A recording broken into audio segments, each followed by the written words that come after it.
So the U.S. and Japan are treaty allies, and that's been an alliance that has been in place for decades. The alliance for many years, up until very recently, was somewhat one-sided, meaning that the U.S. had an obligation to come to Japan's aid in the event of an attack by a third party on Japan. But Japan did not have a reciprocal responsibility to come to the U.S. aid. The Prime Minister of Japan has decided that that type of unequal treaty relationship is not good for either the United States or Japan, in part because he feels that if Japan does not have a reciprocal obligation to protect the United States, then Japan is less valuable as a U.S. ally. So he's taken steps, legal steps, to change the way that Japan views its own military and to ensure that from this point forward, Japan has an equal responsibility to come to the U.S.'s aid. Part of the reason why many people in Japan feel that Japan needs to have its own independent military and foreign policy capabilities, even within the context of the existing alliance with the United States, is people are not as confident that the United States will have the same influence in Asia as it's historically had.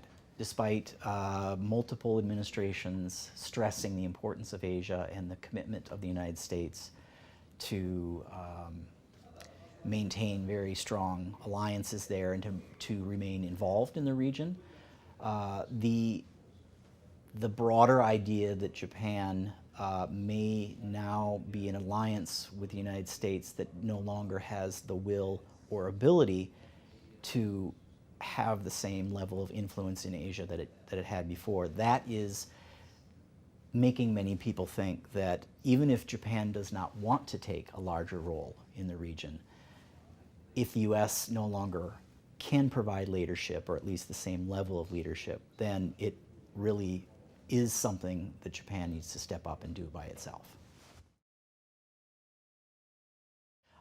There is deep concern.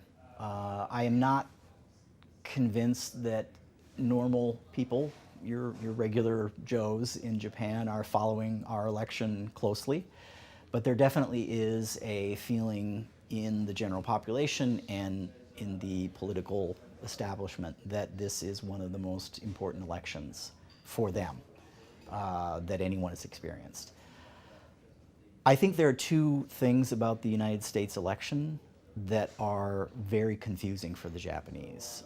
One is the element that race plays in the election discussion, and also the issue of immigration and the role that that plays in political debate. Japan is a country that is far more diverse than it often admits, but still does not have anything near the broad variety of people with different backgrounds from different countries that the United States does.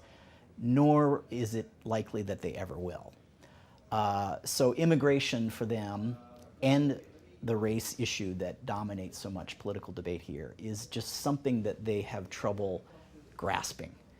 And they sense that that type of issue is driving so much of the conflict that people talk about here, the divides that people talk about here in the United States. But those are divides that are I would argue, are either absent or very, very small in Japan. So the chief drivers, or at least some of the chief drivers of the election here, are exactly the sorts of things that are most difficult for Japanese to understand.